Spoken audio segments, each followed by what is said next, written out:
Hello everyone, welcome back to my channel. কেমন আছেন আপনারা? আশা করি যে যেখানে আছেন ভালো আছেন, সুস্থ আছেন, নিরাপদে আছেন। আলহামদুলিল্লাহ, আমিও ভালো আছি। শত প্রতিকূলতার মধ্যেও কিভাবে পরিবারের সবাইকে নিয়ে ভালো থাকা যায়? হ্যাঁ, আজকের টপিক এটাই।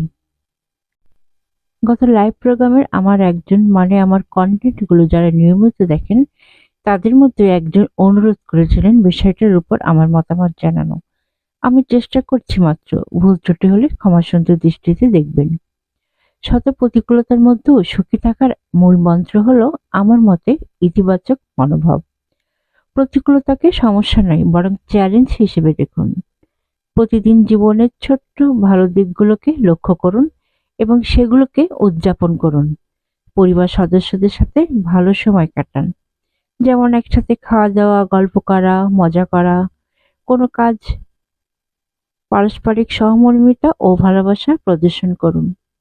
নিজের জন্য সময় বের করুন এবং আপনার পছন্দের কাজগুলো করুন। নতুন কিছু শিখুন, আপনার প্রতিভা বিকাশের চেষ্টা করুন। ধর্মীয় অনুশীলন মানসিক শান্তি আনে। প্রতিকূলতার মাঝেও একটি সুনির্দিষ্ট পরিকল্পনা রাখুন। ভবিষ্যতের জন্য স্থির লক্ষ্য স্থাপন করুন। পরিবারের সদস্যদের অনুভূতিগুলো বোঝার চেষ্টা করুন এবং সমস্যা শেয়ার করুন। ছোট ছোট বিষয়েও কৃতজ্ঞতা প্রকাশ করুন। প্রতিকূল সময়ে ধৈর্য ও শান্ত থাকা জরুরি। উত্তেজিত হলে সমস্যা আরো বেড়ে যায়। প্রতিকূল পরিস্থিতিতে আর্থিক সমস্যার মুখোমুখি হতে হয়।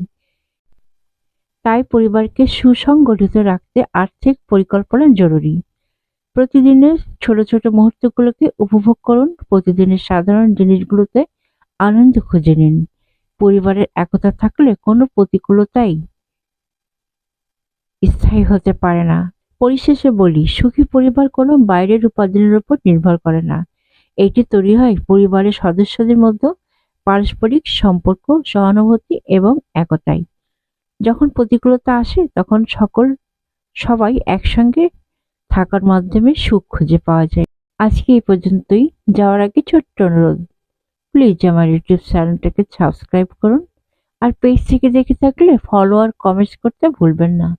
আপনাদের ছোট্ট একটা কমেন্টস আমাকে অনেক উৎসাহিত অনুপ্রাণিত করে। আর ছোট্ট একটা লাইক। আসসালামু আলাইকুম।